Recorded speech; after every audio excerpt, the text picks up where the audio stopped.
गृहस्थ धर्म में जैसे है या जिनके पास बहुत अर्थव्यवस्था है, उनको चाहिए कि गौ सेवा से बहुत जल्दी शरीर पवित्र होता है, हृदय भी पवित्र होता है और गोविंद भी प्रसन्न होते हैं।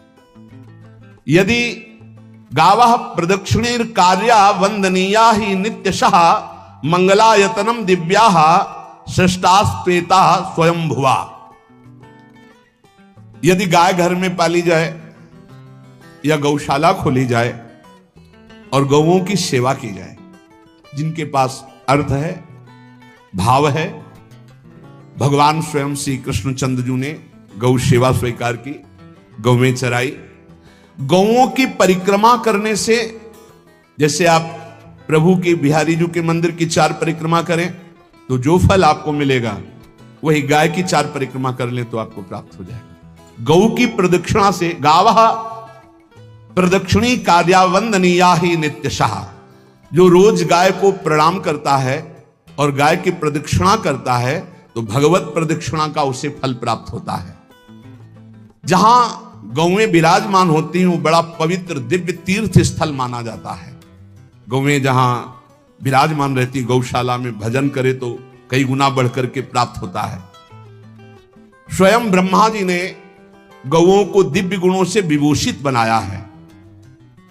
अप्यागाराणि विप्राणाम देवतायतनानि च यद गोमयेन शुद्ध्यंतिम किम ब्रूमो हृदिकम ततः। गाय के गोबर से जहां लेपा जाता है वहां जिस देवता का आवाहन करोगे वही देवता आकर विराजमान हो जाएगा। अपवित्र भूमि में भी यदि गाय के गोबर का लेप कर दिया जाए तो परम पवित्र मानी जाती है। गाय बहुत पवित्र, जहां वो बैठती है, जहां वो मूत्र त्याग करती, गोबर त्याग करती, वो स्थान तीर्थ तुल्य पवित्र माना जाता है। भगवान जब गाय के पीछे पीछे चलते तो गोरज उड़कर उनके मस्तक पर विराजमान होती, उनके मुखार बिंद पर विराजमान होती। बाल गोविंद के अनिष्टों को दूर करने के लिए गाय के पूंछ को उनके ऊपर से झाड़ा देती थी मैया।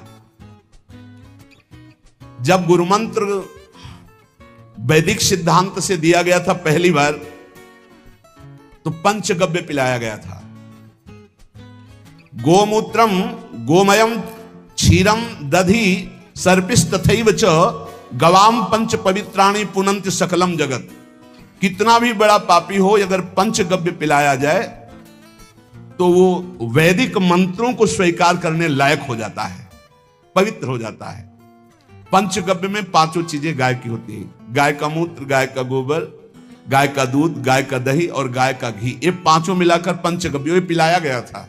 पहली बार जब वैदिक मंत्र दिया गया था तो पंचगव्य बनवाया था गुरुदेव भगवान ने सन्यास, और वो पिलाया था। ये पंचगव्य पिलाने से अपवित्रता का नाश होकर पवित्रता का संचार होता है। इसलिए धन्य है उनका जीवन जो गौ सेवा परायण है, भगवत भाव से गाय में साक्षात भगवान का भाव रखकर गौ सेवा करते हैं। त्रसिता गौर गृहे बद्धा गेहे कन्या रजस्वला देवशास्त्र सन्निर्माल्य हंति पुण्यम पुराकृतम। यदि घर में गाय बंधी है और भूखी है और प्यासी है तो तुम्हारे सारे पुण्य नष्ट हो जाएंगे। अगर घर में रजस्वला कन्या बहुत काल तक है और उसका विवाह आप नहीं कर रहे हैं तो आपके सारे सुकृत नष्ट हो जाएंगे। यदि घर में ठाकुर जी विराजमान है, कर का पहनाया हुआ माला सुबह तुमने देख लिया तो तुम्हारे सारे पुण्य नष्ट हो जाएंगे, क्योंकि शयन कराते समय तुमने उतारा नहीं, अर्थात तुम सेवा में प्रमाद करते हो। तो देवतास्त्र सन्निर्माल्य हंति पुण्यम पुराकृतम। जैसे सुबह श्रृंगार किया तो रात्रि के शयन के समय वो हटा लेने चाहिए माले। जब हम शयन कराते हैं तो भले पुष्प शैया पे शयन कराएं पर माला नहीं धारण करें। श्रृंगार का माला अगर दूसरे दिन दर्शन किए क्यों पहने ठाकुर जी, तो तुम्हारे सुकृत नष्ट हो जाएंगे। गाय बंदी हो घर में, वो प्यासी है और भूखी है, तुम्हारे सुकृत नष्ट हो जाएंगे। त्रसिता गौर गृहे बद्धा, क्योंकि तुम्हारे पास है, सेवा करना चाहिए। यो वै गाम प्रतिसिद्धेन तो चरंतिम च स्वतरणम नरहा तस्य पूर्वे च पितरा कंपन्ते पतनोन्मुखा। यदि गाय हरी हरी घास चर रही कहीं और तुमने डंडा ऊपर प्रहार किया और लाठी मारी तो तुम्हारे पितर खोपड़ी के बल नरक जाने के लिए तैयार हो गए। ये लिख रहे। चरंतिम स्वम तृणम नरः तो तस्य पूर्वे च पितरः कंपन्ते पतनोन्मुखा। इसीलिए क्या भारत से कहीं किसी की तुलना हो सकती है, जहां गौ को माता की पदवी दी गई, जहां गौ को हम आराध्य देव के रूप में मानते हैं, आराधना करते हैं। गौ रक्षा, गौ सेवा, ये बहुत बड़ा इसमें छुपा हुआ है। स्वयं भगवान अवतरित होकर गौ रक्षा, जब गाय के रूप में पृथ्वी रमाती तो भगवान का अवतार हुआ है। बड़ा विचित्र समय आता चला जा रहा है कि अब आधुनिक यंत्रों की ऐसी सेवाएं हो गई बड़ी बड़ी कि अब ना बैल की जरूरत है, और ऐसे दूध की महंगाई बन गई कि अब देसी गाय 2 लीटर 3 लीटर 4 लीटर, और ऐसी ऐसी कि 20-20 25-25 लीटर दे तो कौन देसी गाय को। गौओं का सेवा का भावना शास्त्र आज्ञा करता है कि जो प्रतिदिन अग्रग्रासे परोभावा कर्तव्यो भक्ति तोन्वहम अकृत्वा स्वयं आहारम पूर्वम नापनोति दुर्गतिम। जे ही तुम्हारे गृहस्थ में घरों में पहले होता था, अब तो भगवान जाने, जे ही पहली रोटी तवा में गई तो वो निकाल करके पक्की रखी जाती थी गौ ग्रास के लिए, पहला रसोई में। तो इसमें लिखा प्रतिदिन स्वभोजनम, पहले स्वयं भोजन न करके गाय के लिए ग्रास निकालना चाहिए। तो जिनके पास अर्थव्यवस्था जो गृहस्थ धर्म में है या जिनके पास अर्थ है, कुछ रोज 1 रुपया निकालो। हम कह रहे रोज निकालो तो महीने में 30 रुपया होते, 30 रुपया में एक गाय को हरी घास तो एक टाइम पवा ही सकते हो ना, बहुत नहीं है तो 1-1 रुपया निकाल के अगर एक गाय को चारा दोगे तो एक बार का भोजन तो हो ही सकता है। 30 रुपया में हरी घास जाकर के उसके एक बार तो पवा दोगे ना।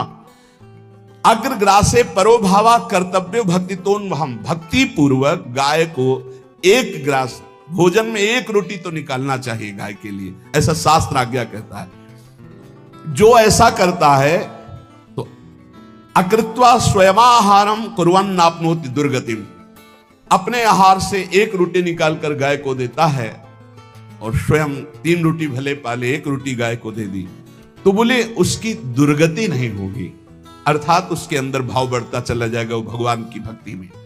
और तेनाग्नयो हुता सम्यक पितरश्चापि तर्पिताः देवास्त्र पूजितास तेने यो ददाति गवान्हिकम। जो प्रतिदिन गौग्रास निकालता है, अर्पित करता है, तो उसको अग्निहोत्र करने का फल मिलता है, उसके पितरों को तृप्ति मिलती है और समस्त देवताओं के पूजन का फल मिल जाता है जो गौग्रास निकालता है। यो वै ताड्यते यष्ट्याधेनुम मर्त्यो विमूढ़धि, जो मूर्ख मनुष्य, जैसे अब गाय दूध नहीं दे रही, मार डंडे डंडे मार रहे हैं, इंजेक्शन लगा रहे हैं, ऐसे वैसे कर रहे हैं, उसको ताड़ना दे रहे हैं, तो बोले जो मूढ़ बुद्धि मूर्ख मनुष्य, यो वै ताड्यते यष्ट्याधेनुम मर्त्यो विमूढ़धि, वो गाय को लाठी से मारता है, डंडे से मारता है, हाथों से मारता है, तो धर्मराजस्य नगरे सा याति करवर्जिताः, धर्मराज जी पहले अपने नरक में ले जा करके उसके कहते थोड़े थोड़े तिल तिल करके पहले इसके हाथ काटो, मरना है नहीं वहां, अब आराम आराम से थोड़े थोड़े पहले हाथ वर्जिताः, इन्हीं हाथों से गाय को मारा था ना, वैसे थोड़ा थोड़ा काटा जाता है उसके हाथ, कर वर्जिताः, उसके दोनों हाथ काट करके थोड़े थोड़े। यो वै दंसान वार्यति तस्य पूर्वे कृतार्थकाः नृत्यंत सवादिस्मास तरिष्यति भाग्यवान, जो गौ के शरीर को स्नान कराता है, गौ के शरीर को कीट आदि से मच्छर आदि से रक्षा करता है और खूब अच्छा अच्छा पदार्थ गौ को, केवल दूध के लोभ से नहीं, ये हम गौ सेवा की बात कर रहे हैं, ये कि नहीं वहां 10 लीटर दूध देती तो हाथ फेरो, जब दूध नहीं देती है तो चारा भी ठीक से नहीं दे रहे और उसके ये स्वार्थी हो, गौ सेवा का बात नहीं, वो दूध का लोभी केवल व्यापार की बात करता है। गौ सेवा का तात्पर्य है गौ सेवा केवल खूब बछड़े को पिला दिया प्रसाद रूप से जो दूध मिला उसका अपने सेवन की, वो बात तो अलग है। अब बछड़े को तो जरा सा केवल पिन्हाने के लिए कर दिया और खूब सारा दूध लीटर में नाप करके जा रहा है और उस समय तक तो खवाओ पियाओगे ही खूब अच्छे से, उसके बाद जब दूध देना बंद किया तो उसका आदर सत्कार खत्म, खोल के बाहर ऐसे वो प्लास्टिक खाते घूम रही है, तो ये गौ सेवा नहीं मानी जाएगी, वो स्वार्थ पूर्ति मानी जाएगी। जो सदैव गौ सेवा करता है, उसके डांस मच्छर हटाता है, स्नान कराता है, पीठ में हाथ फेरता है, उसके पूर्वज जो पितर होते हैं वो नाच पड़ते हैं, उनका मंगल होना शुरू हो जाता है कि हमारे वंश में गौ सेवक पैदा हुआ, बड़ा भाग्यवान है और वो गौ के द्वारा हमें तार देगा, ऐसा भाव। गौ सेवा हमारे सनातन धर्म में बहुत बड़ा स्थान गौ सेवा का है। पर एक बात ध्यान रखें, इन सब सेवा का फल है भगवान के चिंतन में निरंतर वृत्ति डूब जाए। हमारी एक एक वृत्ति, एक एक क्षण भगवान के चिंतन में डूब जाए।